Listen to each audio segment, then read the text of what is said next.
Moses, once a prince of Egypt, had fled to the land of Midian after killing an Egyptian who was beating a Hebrew slave. He lived there as a shepherd for 40 years, tending the flocks of his father-in-law, Jethro.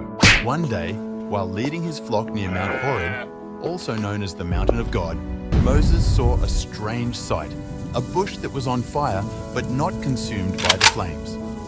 Curious, Moses approached the bush. As he drew near, God called out to him from the bush, "Moses, Moses!"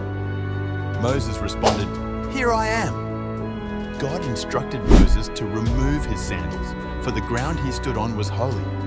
This was Moses' first direct encounter with God, and it was overwhelming. God revealed to Moses that he had seen the suffering of the Israelites in Egypt and had heard their cries for deliverance.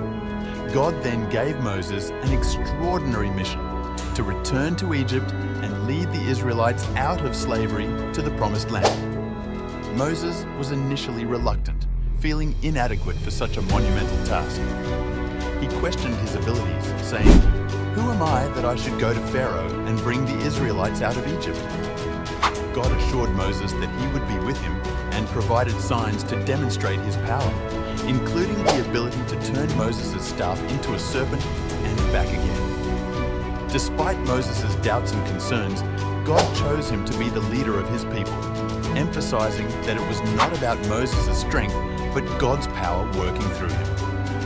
This story teaches us that God's call may come unexpectedly, and often we may feel unworthy or unprepared. However, God's call is always accompanied by His presence and power, enabling us to fulfill the purpose He has for our lives. Moses' encounter with the burning bush is a reminder that when God calls us, He equips us, and our response should be one of faith and obedience, trusting in His plan.